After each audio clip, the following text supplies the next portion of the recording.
Hello friends, welcomes to Sima kitchen. জি হ্যাঁ বন্ধুরা, আজকে আমি আরেকটি টেস্টি রেসিপি নিয়ে চলে এসেছি। বন্ধুরা, আজকে আমি দেখাবো চিকেন কারি রেসিপি।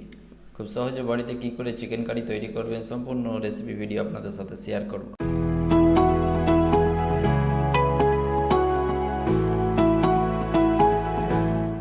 আমরা এখন পেঁয়াজটাকে ফ্রাই করার জন্য পরিমাণ মতো সরিষার তেল নিয়ে নিয়েছি। পেঁয়াজটাকে ভালোভাবে ফ্রাই করে নেব। আমরা চিকেন কারি গ্রেভিটা করার জন্য আমরা এখন পেঁয়াজটাকে আগেই কুচি কুচি করে কেটে নিয়েছি। বন্ধুরা, আমরা চিকেন কারিটা তৈরি করার জন্য কি কি ইনগ্রেডিয়েন্টস ইউজ করছি এবং গ্রেভিটা তৈরি করার জন্য কি কি আমরা মশলা ইউজ করছি সমস্ত কিছু আপনাদের দেখাবো। সুতরাং ভিডিওটি স্কিপ করে দেখবেন না, ভিডিওটি প্রথম থেকে শেষ পর্যন্ত দেখবেন।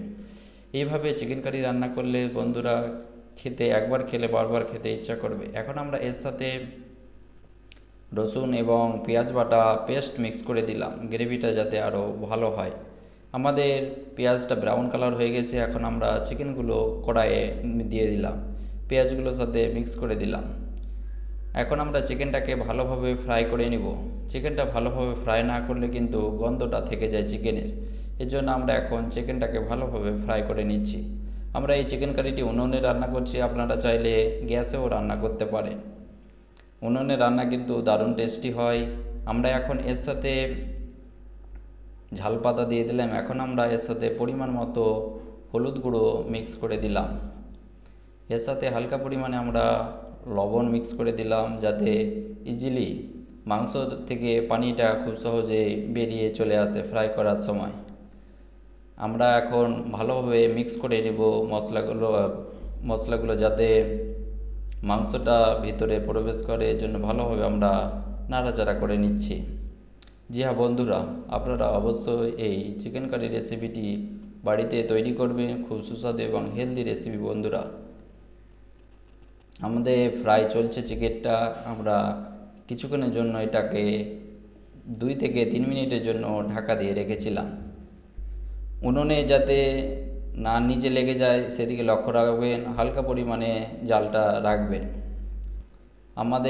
আমার এখন ফ্রাইড হয়ে গেছে। এখন আমরা এর সাথে পরিমাণ মতো লঙ্কা গুঁড়ো মিক্স করে দিলাম। এখন আমরা এর সাথে হালকা পরিমাণে ধনে পাউডার মিক্স করে দিলাম।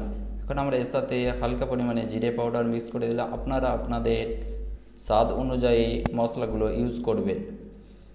সমস্ত মশলাগুলো যাতে ভালোভাবে মাংসের মধ্যে প্রবেশ করে, এর জন্য আমরা এখন নাড়াচাড়া করছি ভালোভাবে। চিকেনগুলোকে নিচে যাতে না লাগে সেদিকে লক্ষ্য রাখবেন।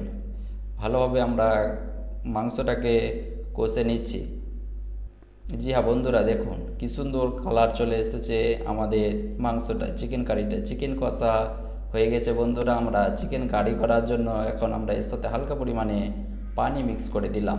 আপনারা চিকেন কষাও খেতে পারেন, আবার যদি কারি করতে চান তাহলে এর সাথে হালকা পরিমাণে পানি মিক্স করে দিবেন।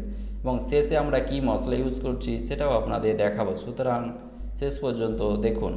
আমাদের চ্যানেলে যদি নতুন হয়ে থাকেন চ্যানেলটি অবশ্যই সাবস্ক্রাইব করবেন এবং নতুন নতুন আরও রেসিপি ভিডিও যাতে আপনাদের উপহার দিতে পারি এর জন্য আমরা ট্রাই করব। জি হ্যাঁ বন্ধুরা, মাত্র কয়েক মিনিটের মধ্যে কিন্তু আমাদের চিকেন কারিটি তৈরি হতে চলেছে।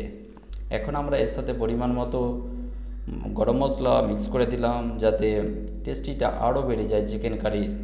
এখন আমরা এর সাথে 2 থেকে 3টি কাঁচা লঙ্কা মিক্স করে দিলাম। জি হ্যাঁ বন্ধুরা, চিকেন কারি ফ্লেভারটা আরও দারুণ হয়ে যাবে এর জন্য। দেখুন বন্ধুরা, কয়েক মিনিটের মধ্যে বাড়িতে খুব সহজে, আপনাকে কোনো রেস্টুরেন্টে বা হোটেলেও কিনে খেতে হবে না, আপনি এভাবে বাড়িতেই কিন্তু তৈরি করতে পারবেন খুব সহজেই। দেখুন কি সুন্দর দারুণ টেস্টি আমাদের চিকেন কারিটি তৈরি হয়ে গেল। তো আমাদের এই চিকেন কারি রেসিপিটি কেমন লেগেছে অবশ্যই কমেন্ট বক্সে জানাবেন। ভালো লেগে থাকলে অবশ্যই লাইক কমেন্ট শেয়ার করবেন। থ্যাংক ইউ বন্ধুরা, দেখা হবে নেক্সট ভিডিওতে।